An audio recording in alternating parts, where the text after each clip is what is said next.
what comes up when you share that is my kind of image of someone who's deep in the philosophical way of life. Obviously, there's exceptions, but generally likes things and ideas, and to kind of stick to their own crowd and read. Whereas Socrates seems to love other human beings. He seems to always want to be around and to socialize. He's a hard person to categorize, but I get that feeling from him. The sense that I get from Socrates, to me, is that he comes across as someone who has a very profound love of human nature and human beings. Man, he wants to spend all of his time around people.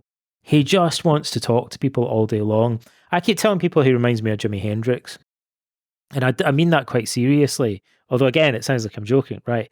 Because Jimi Hendrix Jimi Hendrix went to bed with his guitar in his bed. He woke up in the morning, strapped his guitar on, and started cooking his breakfast wearing his guitar. He went to the lavatory wearing his guitar, allegedly.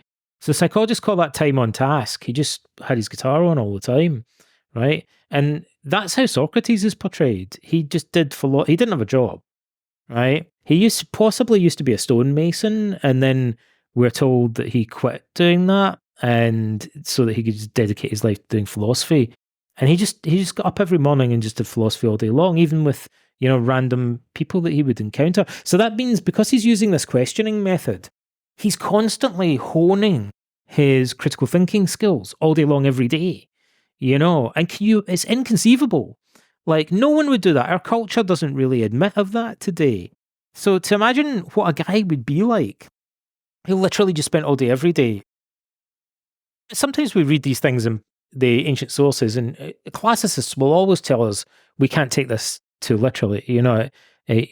Plato and Xenophon seem to be portraying Socrates in a somewhat semi-fictional way. But no one ever really disputes that. No one ever says Socrates didn't spend all day doing philosophy. That's ridiculous. It seems to be generally accepted that that's a plausible portrayal of him. So he was definitely, the Greeks refer to him as being having a great soul. There's a term that they use, megalosouchia, which literally means having a big psyche or big soul.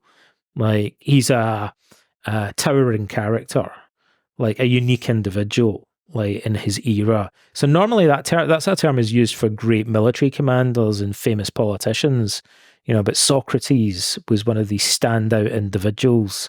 He must have had incredible charisma in a peculiar kind of way.